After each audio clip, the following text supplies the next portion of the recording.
Welcome back.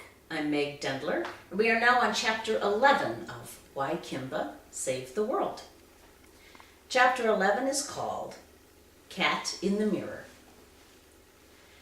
The next day, when the family was gone, the kittens met in the bedroom as they'd planned.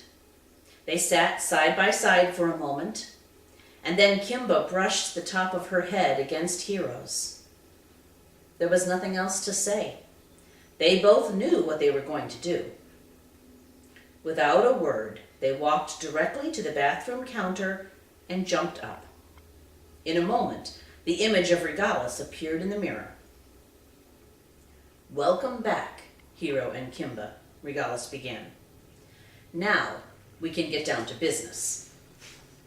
We have been watching you since your arrival in this human home. There had been other plans for you when you were born. This arrangement can work, if we are careful. We had hoped to wait a while longer to contact you until you were older. But now that things are underway, you may as well begin with your assignments. When the humans leave the house, you can come to this room and receive directions and make your reports."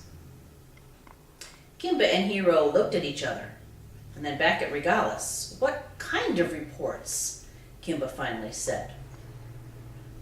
"We have been studying the behavior of the humans for centuries," Regalis explained. "Your job will be to collect certain information about your family of humans and report it to me. Cats around the world are engaged in this activity." "And what will you do with this information?" Kimba asked. "That is none of your concern," Regalis said bluntly. "It is the duty of a family cat to collect the required information and pass it on to the leaders. It is why we cohabitate with the humans at all. This has been the family cat's job since humans began to allow cats into their homes thousands of years ago. This is your true heritage." "Our true heritage?" Hero whispered. "Yes," Regalis said proudly. "In ancient Egypt, cats were not only allowed in homes, but cherished as gods and most honorable members of the family. Some of those humans seem to understand who their cats really were," he said, straightening up tall.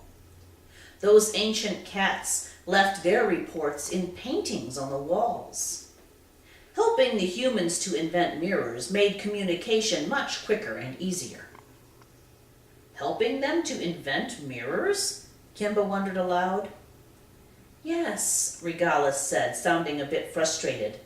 "They couldn't possibly have done it themselves."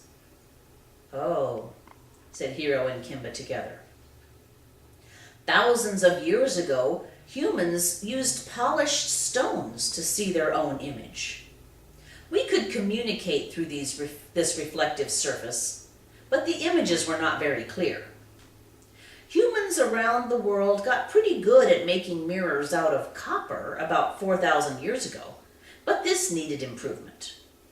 Humans take a long time to progress. About 700 years ago, we managed a huge leap in communication with the cats on your planet. Many agents were sent to support the existing ones on Earth, especially in Italy. Through this, we were able to teach the humans much about art and science, and we finally got a decent glass mirror out of them." Kimba and Hero looked at each other and then looked blankly back at Regalis. They had no idea what to think about most of what he said, but it seemed to annoy him when they asked too many questions. "Cats are not really Earth creatures," Regalis explained, remembering how little the kittens knew about their heritage. "We come from somewhere else," he said. "Somewhere else?" Kimba wondered. "Like beyond the backyard?" "Your mother would have explained this to you, but she was not able to. We even sent a contact to take her place, but the human man found you first. Sensing their confusion, he assured them, "All of this will become clearer over time. I will teach you who you really are. Your destiny will become clear." Kimba looked at Hero. Hero looked back. They didn't know what to say about all of this strange information. "What matters most," he said, "is that you have a duty to cats. You have responsibilities. It begins now.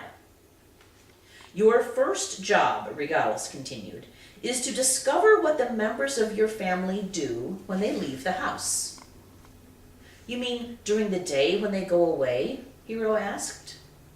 "Yes," Regalis answered. "Every human has a reason for going out of the house. They don't just go out to hang around in the grass and watch birds and lizards. Not the adults, at least. They leave with a purpose. It is your first job to discover what that purpose is." "But how?" Kimba asked. "It's not like they understand us when we talk." "This is true," Regalis agreed. "But they do an awful lot of talking anyhow. Pay attention." Kimba knew this was true. Mama was forever talking on and on at her about things, and she rarely understood most of it. She would pay better attention. "And we may be able to track them during the day as well," Regalis continued. "If you can mark the humans with your fur samples, then we can find them throughout the day when they pass other surveillance stations. Our systems here can already identify each of you through your fur registration. We can also recognize it on your humans.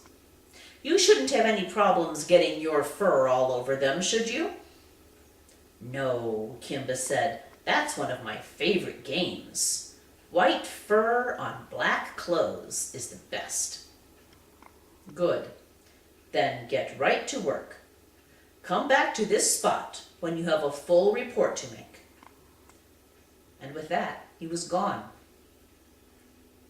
Hero gave a quick sigh and headed for a nap under the bed, but Kimba was too excited to sleep. The very thought of her life being so big and important was more than she had ever hoped for. She had a destiny. She had work to do, and cats who were counting on her. Nothing was going to get in her way. That's the end of chapter 11. I'll see you next time.